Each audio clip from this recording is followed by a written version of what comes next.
Bueno, en general, en líneas generales, el objetivo del programa de empleo de la Fundación Secretariado Gitano es promover el acceso al mercado laboral de la población gitana en igualdad de condiciones.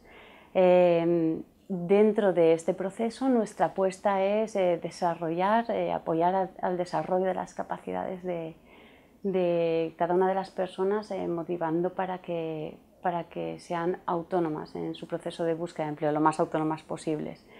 Esto lo hacemos mediante pues, el conocimiento del punto de partida de la persona y sabiendo mediante itinerarios individualizados lo que se requiere en cada caso.